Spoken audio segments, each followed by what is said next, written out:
எதுவுமே பேசக்கூடாதுன்னு நான் சொல்லல, ரொம்ப பேசக்கூடாது. ஏன்னா ரெண்டுமே ஒரே சம்பவம் தானே, அதையும் பிரிக்கிறீங்க. சாஃப்டா இருந்தா கூட ஒரு சின்ன ப்ராப்ளம் கண்டிப்பா ஃபேமிலிங்கும் போது வரத்தான் செய்யும், வராம இருக்கவே இருக்காது.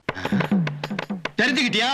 அது நீங்க வராம இருந்தாலே அந்த ப்ராப்ளம் முடிஞ்சிரும். என்னால வராதுமா உனக்கு, என்னால ப்ராப்ளம் வருங்கிற வார்த்தை உங்களாலதான் வருமே ப்ராப்ளம். அடியே நான் மட்டும் எனக்கு மாமியார வாச்சன்னா அந்த வெடுக்கு நாட்டை இடுப்ப நம்ம கழட்டி ஒட்டியானம் பண்ணி போட்டு சாக்குறதே. ஒரு மாமியார் எங்கிட்ட வந்து நீங்க தேவையில்லாம பேசக்கூடாது அப்படின்னா அது எப்படி ஒரு குடும்பத்துக்குள்ள?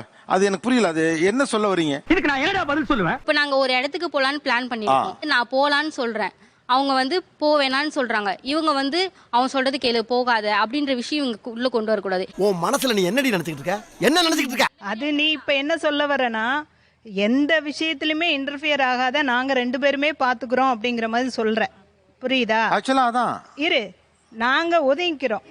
நான் யாருக்கிட்ட போய் பேசுறது? நீங்க என்ன பேசணும், நீங்க எதுக்காக பேசணும்? அடியே